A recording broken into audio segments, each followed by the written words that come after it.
عنوان یہ غالب آئے گا۔ حلیمہ سعدیہ فرماتی ہیں میں پریشانی کی حالت میں مکہ پہنچی۔ آپ کے دادا عبدالمطلب کے پاس پہنچتے ہی میں نے کہا میں آج رات محمد کو لے کر آ رہی تھی۔ جب میں بالائی علاقے میں پہنچی تو وہ اچانک کہیں گم ہو گئے۔ اب خدا کی قسم میں نہیں جانتی وہ کہاں ہیں۔ عبدالمطلب یہ سن کر فوراً کعبہ کے پاس کھڑے ہو گئے۔ انہوں نے آپ کے مل جانے کے لیے دعا کی، پھر آپ کی تلاش میں روانہ ہوئے۔ ان کے ساتھ ورقہ بن نوفل بھی تھے۔ غرض دونوں تلاش کرتے تہامہ کی وادی میں پہنچے۔ ایک درخت کے نیچے انہیں ایک لڑکا کھڑا نظر آیا۔ اس درخت کی شاخ بہت گھنی تھی۔ عبدالمطلب نے پوچھا لڑکے تم کون ہو؟ حضور صلی اللہ علیہ وسلم چونکہ اس وقت تک قد نکال چکے تھے اس لیے عبدالمطلب پہچان نہ سکے۔ آپ کا قد تیزی سے بڑھ رہا تھا۔ جواب میں آپ نے فرمایا میں محمد بن عبداللہ بن عبدالمطلب ہوں۔ یہ سن کر عبدالمطلب بولے تم پر میری جان قربان، میں ہی تمہارا دادا عبدالمطلب ہوں۔ پھر انہوں نے آپ صلی اللہ علیہ وسلم کو اٹھا کر سینے سے لگایا اور رونے لگے۔ آپ کو گھوڑے پر اپنے آگے بٹھایا اور مکہ کی طرف چلے۔ گھر آ کر انہوں نے بکریاں اور گائیں ذبح کی اور مکے والوں کی دعوت کی۔ آپ کے مل جانے کے بعد حضرت حلیمہ سعدیہ حضرت آمنہ کے پاس آئیں تو انہوں نے پوچھا حلیمہ اب آپ بچے کو کیوں لے آئیں؟ آپ کی تو خواہش تھی کہ یہ ابھی آپ کے پاس اور رہیں۔ انہوں نے جواب دیا یہ اب بڑے ہو گئے ہیں اور اللہ کی قسم میں اپنی ذمہ داری پوری کر چکی ہوں۔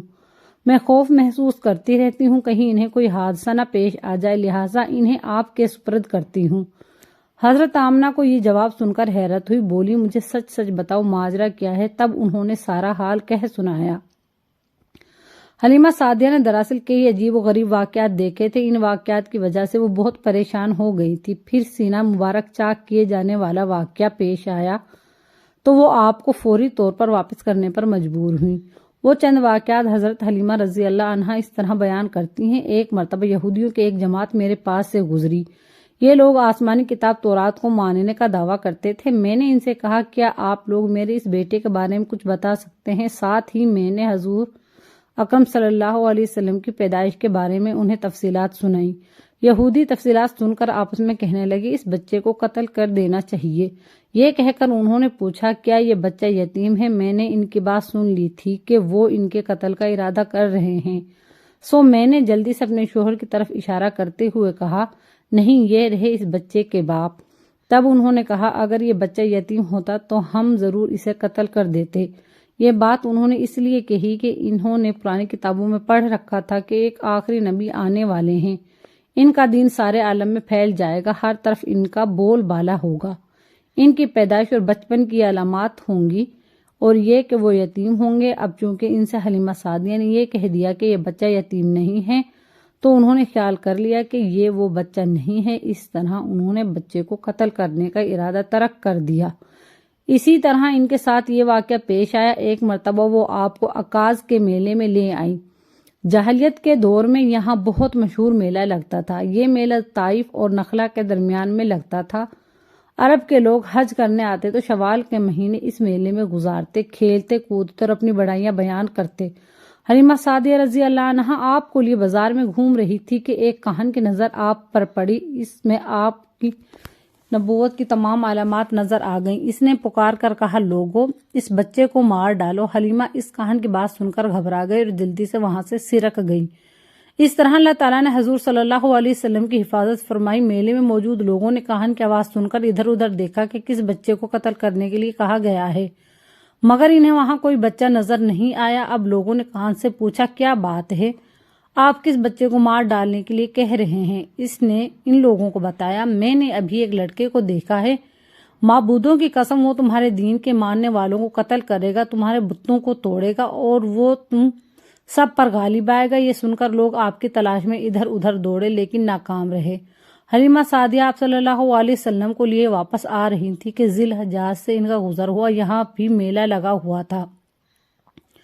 اس بازار میں ایک نجومی تھا، لوگ اس کے پاس اپنے بچوں کو لے کر آتے تھے۔ وہ بچوں کو دیکھ کر ان کی قسمت کے بارے میں اندازے لگاتا تھا۔ حلیمہ سعدیہ اس کے نزدیک سے گزری تو نجومی کی نظر حضور اکرم صلی اللہ علیہ وسلم پر پڑی۔ نجومی کو آپ صلی اللہ علیہ وسلم کی مہر نبوت نظر آ گئی، ساتھ ہی آپ صلی اللہ علیہ وسلم کی آنکھوں کی خاص سرخی اس نے دیکھ لی۔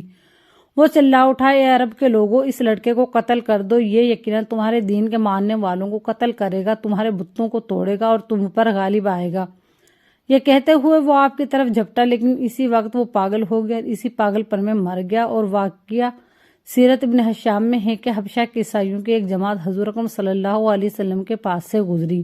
اس وقت آپ صلی اللہ علیہ وسلم حلیمہ سعدیہ کے ساتھ تھے اور وہ آپ کو آپ کی والدہ کے حوالے کرنے جا رہی تھی۔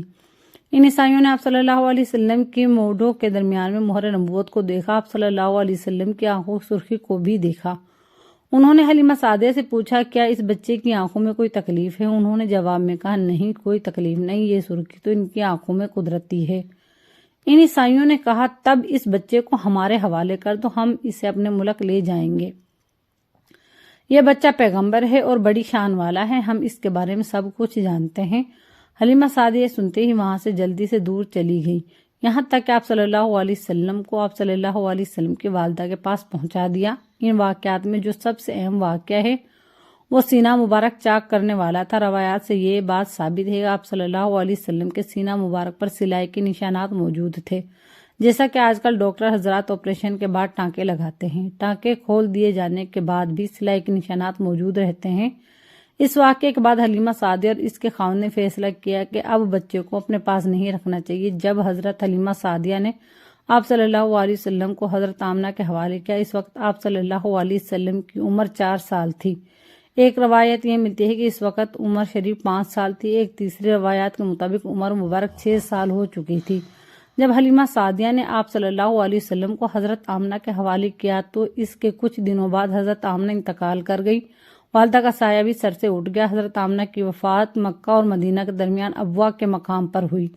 آپ کو یہیں دفن کیا گیا۔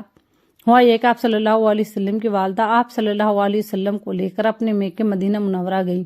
آپ صلی اللہ علیہ وسلم کے ساتھ ایمن بھی تھی۔ ایمن کہتی ہیں، ایک دن مدینے کے 2 یہودی میرے پاس آئے اور بولے، ذرا محمد کو ہمارے سامنے لاؤ، ہمیں انہیں دیکھنا چاہتے ہیں۔ اور آپ صلی اللہ علیہ وسلم کو ان کے سامنے لے آئی۔ انہوں نے اچھی طرح دیکھا۔ پھر ایک نے اپنے ساتھی سے کہا، یہ اس امت کا نبی ہے اور یہ شہر ان کی ہجرت گاہ ہے، یہاں زبردست جنگ ہوگی، قیدی پکڑے جائیں گے۔ آپ صلی اللہ علیہ وسلم کی والدہ کو یہودیوں کی اس بات کا پتہ چلا تو آپ ڈر گئیں اور آپ صلی اللہ علیہ وسلم کو لے کر مکہ کی طرف روانہ ہوئی، مگر راستے ہی میں ابوا کے مقام پر وفات پا گئی۔